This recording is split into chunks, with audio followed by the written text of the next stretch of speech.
कह रहे कि हम भारत के रहने वाले नहीं है, हमारा मूल विदेशी है, ये यहीं के लोग हैं सारे।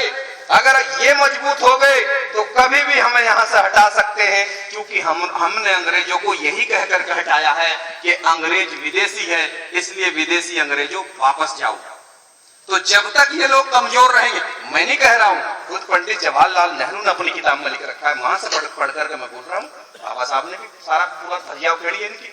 इसके अलावा एक किताब लिखी महापंडित राहुल साकरतेन, ब्राह्मण, बहुत बड़ा विद्वान था, उसने लिखी ओल्गा टू गंगा। ओल्गा नदी रूस में, गंगा नदी भारत में। उस किताब में पूरा वृत्तांत है, पूरे डायलॉग है, उसके अंदर प्रमाण दिए गए, लिखा गया। उसमें क्या लिखा कि किस तरह से आर्य ओल्गा नदी के तट से चलकर गंगा नदी के तट तक कैसे कैसे पहुंचे, उसमें लिखा हुआ है।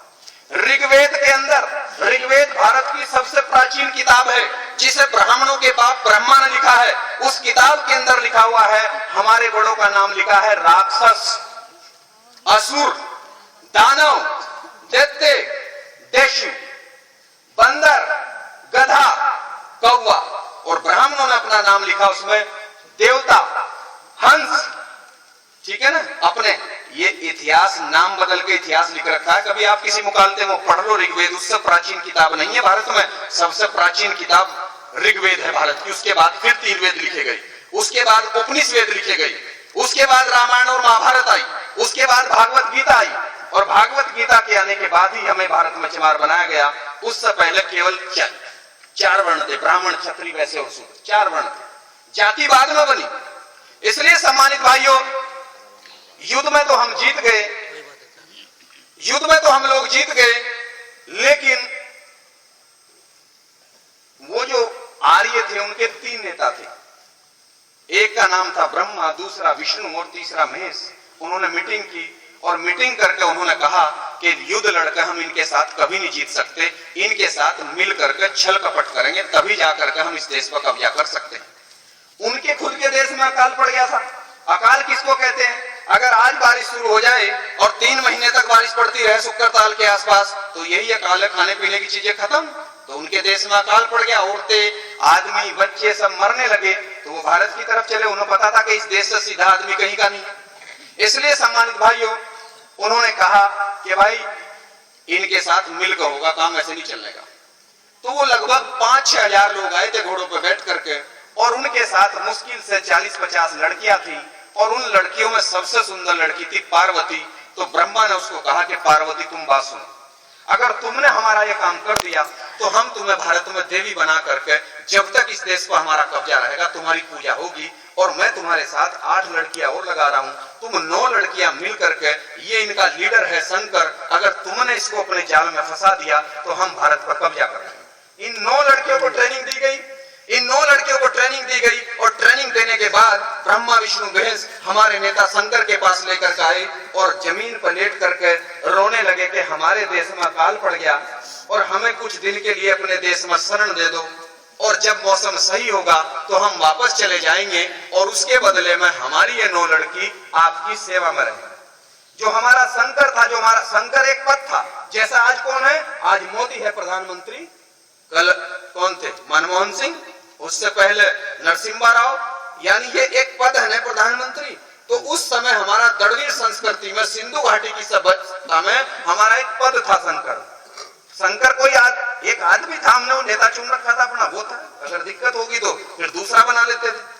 तो उसने कहा भाई ठीक है, चलो मैं आपको टाइम दे रहा हूँ, 6 महीने भारत में रह लो, जब मौसम सही होगा वापस जाना पड़ेगा।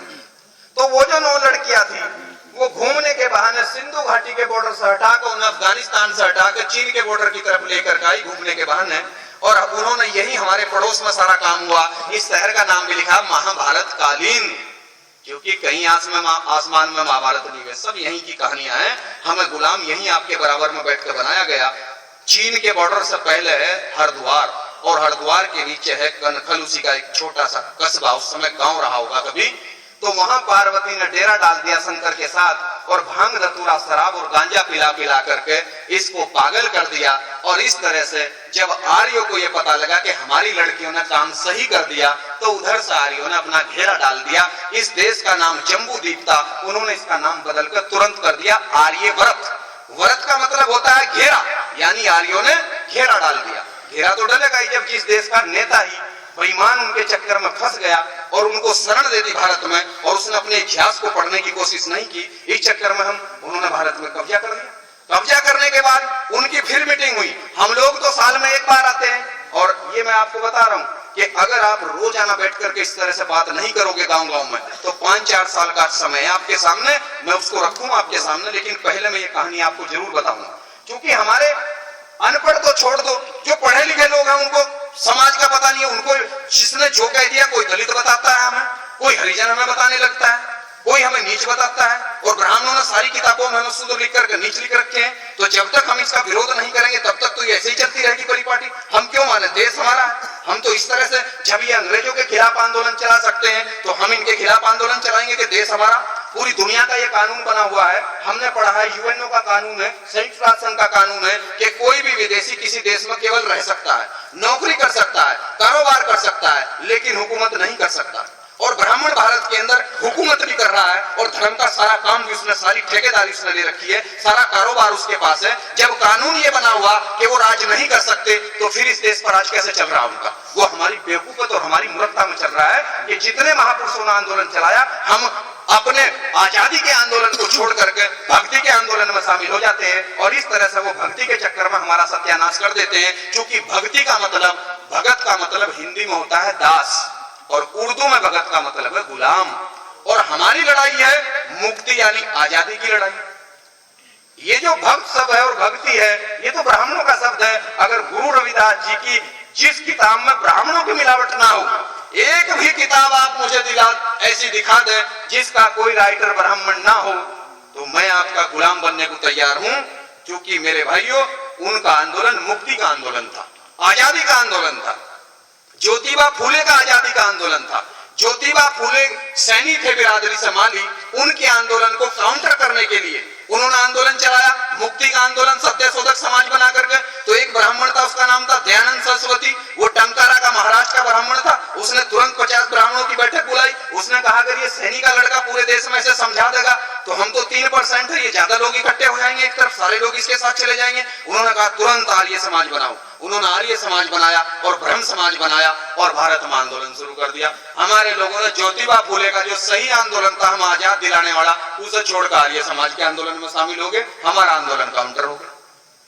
तो कितने उदाहरण मैं आपको दूं, इस तरह से हमारा आंदोलन काउंटर होता है भारत में। इसलिए सम्मानित भाइयों, उसमें क्या हुआ, उन्होंने मीटिंग की। मीटिंग करके उन्होंने कहा भाई हमारी लड़कियों ने काम तो बहुत सही कर दिया, चलो संकट तो फंसा, लेकिन इनका क्या करोगे? जो भोले, भोले का मतलब है भारत की जनता, वो हमें बोलते हैं भोला।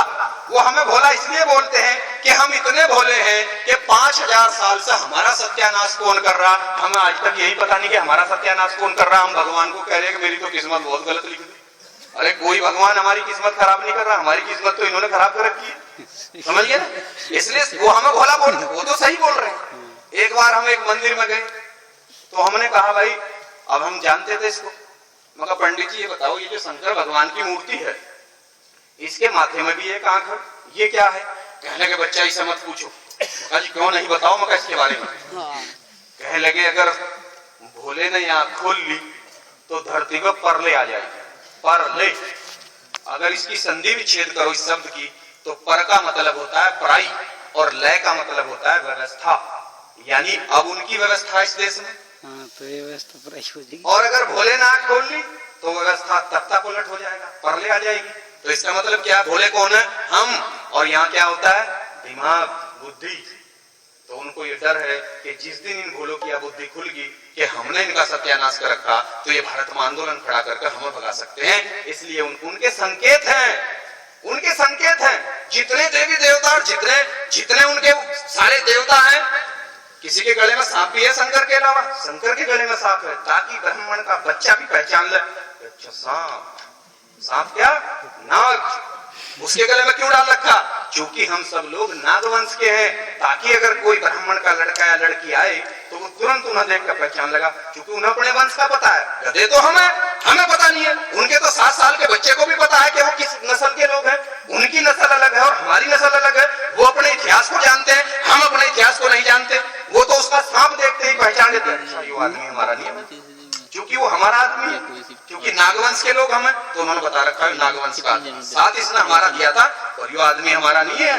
क्योंकि वो जिसका इस्तेमाल करते हैं बाद में 4 लात उसको जरूर मारते हैं, उसे गद्दार भी वो ठहराते हैं बाद में, पहले साथ लेते हैं फिर उसको गद्दार ठहरा देते हैं बाद में। हनुमान जी का भी उन्होंने ऐसे ही किया था। पूंछ कितनी बड़ी लगा रखी है, पिछड़ी जाति का आदमी था, कितनी बड़ी पूंछ है। और कुछ पागल लोग क्या कहते हैं, उस जमाने में भाई पूंछ होती, अरे अगर वो बंदर था तो बंदर जो है आदमी की तरह कैसे बात कर लगा भाई, बंदर आदमी की तरह कैसे बात कर लगा, लेकिन आदमी की तरह बोलता था। और अगर उस जमाने में सभी का पूंछ होती तो जब हनुमान जी को इतनी बड़ी पूंछ थी तो राम जी को इतनी सी होनी चाहिए थी।